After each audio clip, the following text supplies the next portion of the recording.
Dar, Der, dor, dar, dor. Hai Sobat Dor. Welcome to audiobook pemikiran politik klasik hingga kontemporer. Saya Intan. Dan saya Ganes. Sebagai narator, ingin menyampaikan isi buku tersebut yang akan kami bahas tentang pemikiran politik Yunani kuno, Sokrates, Plato, dan Aristoteles, diterbitkan oleh Cakrawala Milenia Jaya, by Irmawan Effendi, Sugeng Astanto, dan Nazimin Saili. Hai Sobat Dor, balik lagi nih dengan saya Intan. Dan saya Ganes. Di segmen ini kami akan menjelaskan sejarah dari buku yang berjudul Pemikiran Politik Modern seperti Sokrates, Plato, dan Aristoteles. Bab 1. Bab ini mengkaji dan menganalisis pemikiran politik modern seperti Sokrates, Plato, dan Aristoteles yang telah berkontribusi terhadap perkembangan pemikiran politik hingga ke negara barat. Oke Nes, kasih tahu dong ke Sobat Dor siapa itu Sokrates, Plato, dan Aristoteles. Nah Tan, jadi kan tadi sudah disinggung tentang berkontribusi terhadap perkembangan pemikiran politik hingga ke negeri barat.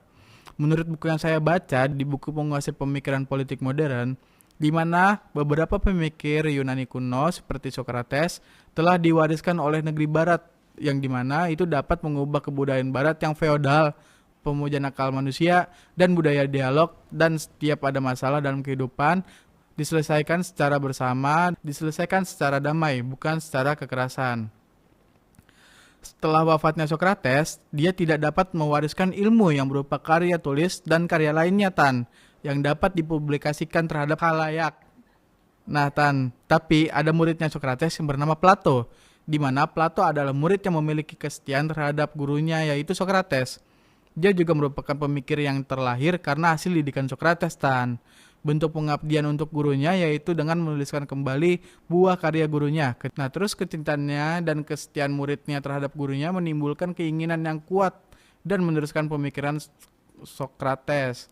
Kalau Aristoteles ini Tan, Aristoteles ini mencoba menerapkan metode ilmu pengetahuan dan mendirikan institusi pendidikan yang dinamakan akademia. Dalam biografi Aristoteles, tercatat ia dilahirkan di sebuah kota Strajira yang berdekatan di sebuah desa yang letaknya tidak begitu jauh di pantai Makedonia pada tahun 284 sebelum Masehi. Pemikiran ini memiliki kecerdasan yang luar biasa dan banyak dikagumi, karena ini merupakan suatu terobosan di masa lalu Tan. Nah Sobat Dor, tadi kan udah dijelasin tentang sejarah pemikiran politik modern seperti Sokrates, Plato, dan Aristoteles. Di segmen ini kami ingin memberikan contoh-contoh kasus yang di era sekarang terkait Sokrates, Plato, dan Aristoteles. Yang kami ambil contoh kasus yaitu dari Sokrates. Sobat Dor, sekarang kan banyak banget berita-berita hoax di media sosial. Khususnya untuk para pemuda-pemudi Indonesia, penggunaan media sosial ini tidak akan bertanggung jawab atas tersebarnya berita hoaks dan mengakibatkan komenan yang tidak baik.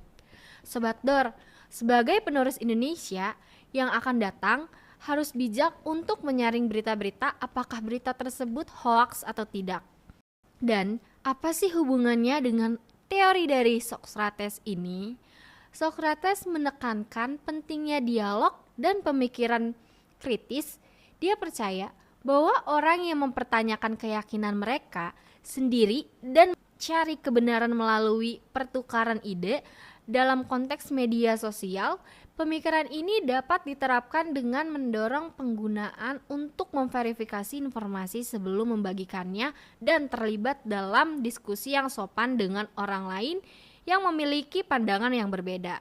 Jadi, untuk kalian semua termasuk saya dan Ganes, mengajak Sobat Dor agar lebih berpikir kritis lagi dalam menanggapi adanya berita hoaks tersebut. Tapi Sobat Dor, Intan dan Ganes gak akan memperpanjang kasus hoax ini, karena kita berdua bakal menceritakan kasus yang seru banget loh. Apa tuh Nes? Pasti kasus ini berkaitan dengan Sokrates. Jadi Sobat Dor dengerin dan simak baik-baik ya. Oke. Sobat Dor, tahu gak sih bahwa ada pendekatan Sokrates yang masih diikuti atau diterapkan di dunia internasional sekarang? Nama metodenya adalah metode dialektika, di mana Sokrates bertanya ke setiap orang apa yang menjadi permasalahan dan apa yang ingin ditanyakan orang itu terhadap dirinya. Dari sudut pandang yang lain, sebagai bahan pemikiran kritis ini diterapkan dalam diplomasi dan negosiasi di dunia internasional. Metode bertanya yang kritis dan dialog yang terbuka sangat penting dalam diplomasi setiap negara. Para pemimpin dan diplomat menggunakan metode ini untuk memahami sudut pandang lain, mengidentifikasikan kepentingan bersama, dan mencapai solusi yang damai. Nah, Sobat Dor, gimana? Seru kan topik yang kita bahas ini? Ganes aja sampai pengen terus mau bahas kelihatannya ya, Nes ya? Bener banget, Tan. Waduh, tapi Sobat Dor, kami bakalan cari dan kulik pembahasan-pembahasan yang pastinya nggak kalah seru. Sobat Dor, kami mau reminder buat jangan lupa untuk follow Instagram atau semua sosmed ISIP @isipjakarta. Dor, nggak kerasa banget ya, udah selesai aja audiobooks dari kita. Terima kasih untuk Sobat Dor yang sudah meluangkan waktunya untuk dengerin. Kami berdua pamit. See you next time Sobat Dor. Bye.